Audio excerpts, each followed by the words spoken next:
Yan mga motor dito. Dito, meron sila dito mga Click 160. Magkano siya? 119. Down payment 10. 11,655 for 12 months. 24 months, 6,885. 36 months, 5,290. At may 200 pesos rebate kapag naka-updated tayo sa mga payment. Okay? So yan. Dito, meron silang big summer savings. Ito naman yung kanilang mga ADBs. Actually, sila pala ADB nila dito. Kaya kung pupunta kayo dito, magpa-reserve na kayo ng ADB. So, for the ADB, meron sila ritong 116,100. Down payment, 15,000. 16,325 for 12 months. 9,605 for 24 months. 36 months, 7,370 for that ADB 160. At meron sila rin dito na WinnerX Standard. So WinnerX Standard, 123,900 cash, 8,900 down payment, 12,115 for 12 months, 7,150 for 24 months, 5,495 for 36 months. At may 200 pesos rebate pag updated kayo. Yan. So ngayon, puntahan natin yung motor ko sila makita. Yan. Eto na. ADB 160 na pagpipilian ng anak ko. Anak, choose na. I know it's the same. You can choose. If there's any scratches, if there's any like this. You like this one?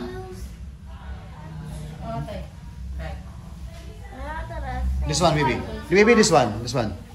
Alright, okay. Thank you. Go to nanay. So, check natin to. So, may review natin yung mga belok nito. Kung ito siya. Yan siya. Yun. Yun. Sige, may mga tubig ha. Sabay lang sabay. Yan. Shoutout kay Kuya ang pinagpapawisan ha. Eto na. Kakabitan ni Kuya yung battery at yung manager po nila napakabait. Tama pinupunasan pa. Siyempre. Kasi ano? I-washing natin muna. Parang kita natin. Yan.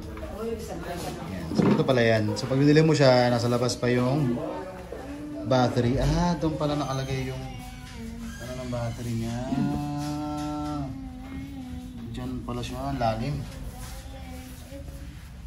Yan siya.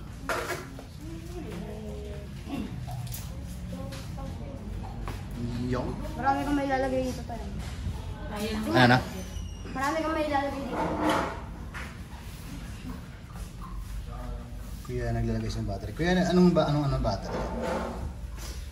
GS po. GS. Yung brand ng battery ginagamit is GS. GS. Ayan siya, GTZ6V. So, ganun pala siya nakabit.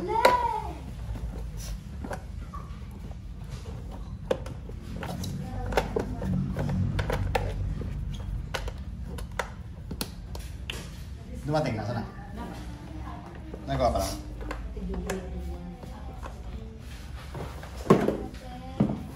Yung atin, ano na lang?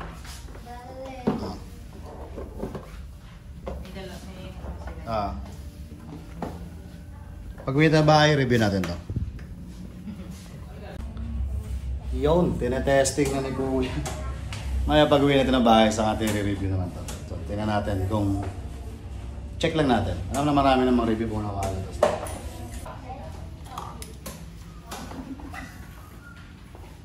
Wow. Park line.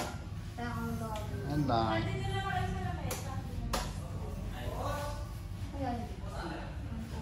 Dalawang show. Ba't ganun? Ano yan? Pinakain ko pa yung fuel filter para mabilis naman. So ginagawa ngayon, turn off pa lang, mapump lang yung fuel filter daw.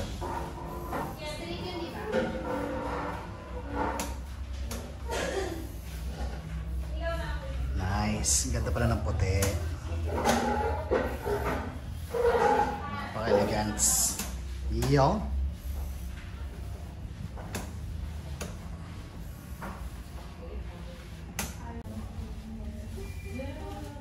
Eto sir, pag bubukas tayo ng unit, kailangan bukas yung yung remote.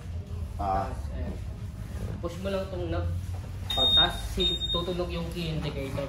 Ito tunog yung po. Yun. Pag ilalak nyo naman yung manobela, sagad nyo lang po. Pwedeng kanan, pwedeng kaliwa. So, maglalak na siya. Opo. Sagad nyo lang po muna. Tapos? Push nyo lang po yung knob. Tapos speed nyo po. Tapat nyo lang po sa lock. Nakalak na po yan. Push muna tapos ikot. Opo. So may alarm yun, di ba? Opo. Dito. Alamera ako. Ito, pag sa ano naman po, sa upuan, magbubukas kayo ng upuan, push nyo lang din yung Push muna. Tapos. Tapos tapat nyo lang po sa seat. Flat puro push. Oo, diin muna bago. Bagong Push, then turn. Laki. Ganun din sa sa gasolina, nakatapat sa seat. Okay. Pinutin nyo lang yung fuel. Ang galing. Yes. Ilang litro ang fuel niya? Capacity niya. Yung capacity ng fuel na Tay, baka saan naman ito? Mamaya pull tank natin para malaman natin kung I'm gonna go home with this. Yeah. And you're gonna use the tapos e-bike. pag Yeah, you. bago nyo po i-start, hintay nyo po mawala yung I'm a animation. kid. Yung? Yan, yung animation. You know. Tapos press nyo to sa left Brake. lang. Mm. Tapos bago nyo start. Ito ba yung ilaw? Ilaw.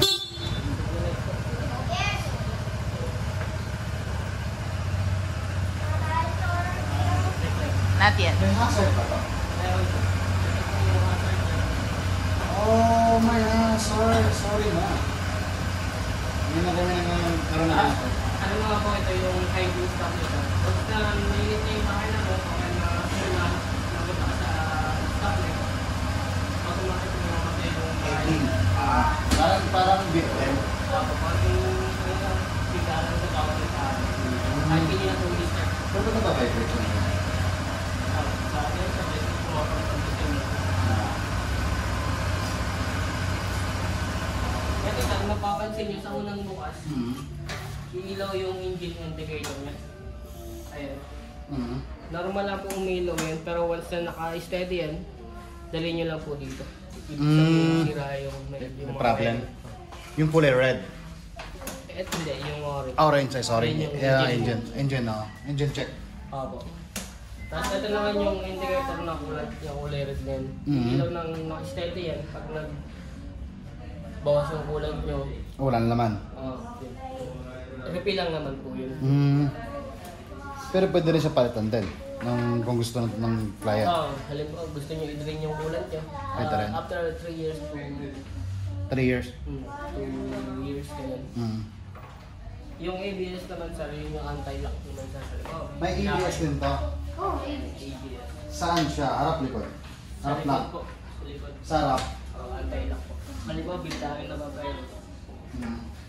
Okay. Tapos yung ito naman itong T-top, torque control. Yeah. Tapos pag magsilato na kayo ng oras, ito, press nyo natin sa bag. Left. Tsaka yung right. Dito na mag-aarap. So 12 hours na naman tayo. So anong oras na ngayon? 2:22. 2:20. Tutuloy din na lang.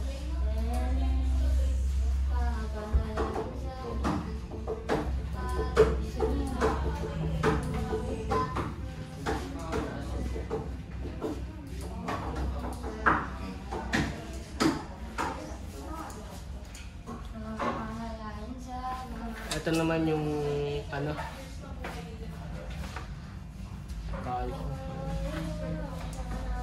Yung trip A saka trip B, same reading lang yun sir. Halimbawa, pag gusto mong pumunta yung tinakbo mo mula dito, siya hanggang sa bahay mo. Tapos tingnan nyo lang po sa trip A sa Okay. Sa lobster, ganun din, same rin yan. Ano yung HSTs? Honda System Chassis Ayan, Control. yan pag ano, gusto mo patayin yung torque control. Anong purpose ng torque control na yan? Yan, punta ka sa HTC. Ayan. Press nyo lang. Kaya nakapatay yung torque control. Para saan siya? Saan siya ginagamit? Pang ano lang ba? Pag mga... May hill assist pa. Parang traction control yan, di ba? Ako. Okay. Sige. Tapos sa chainsaw, nakaset siya sa ano sa 1,000.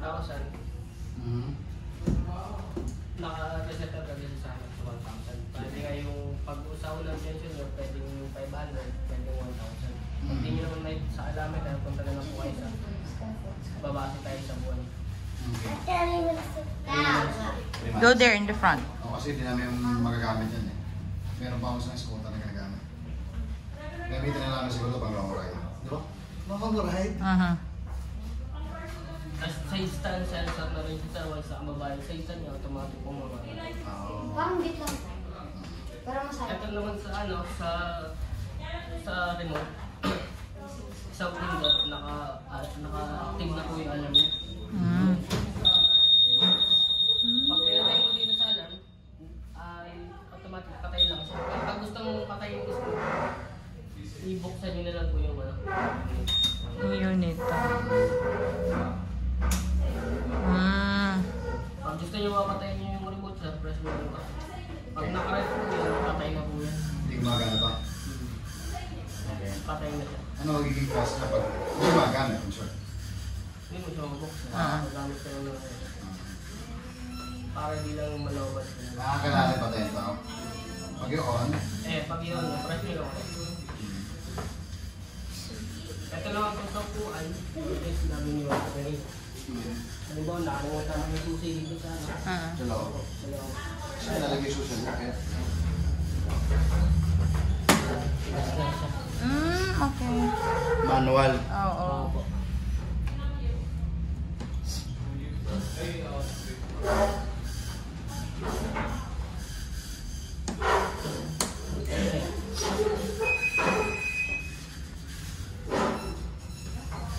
Yun. Ang sarap. Sarap.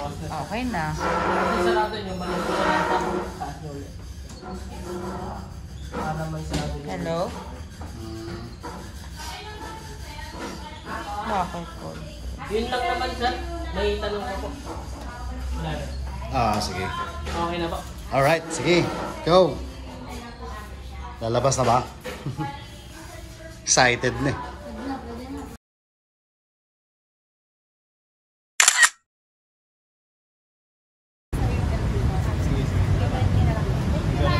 Thank you. Baka kami kinakain ng tanga. Paano busan ba? Ang init. Pinakamatulog tayo. Di na. Yo, mandar. Susi, negative dito. Huwag ko lang ito. Yeah.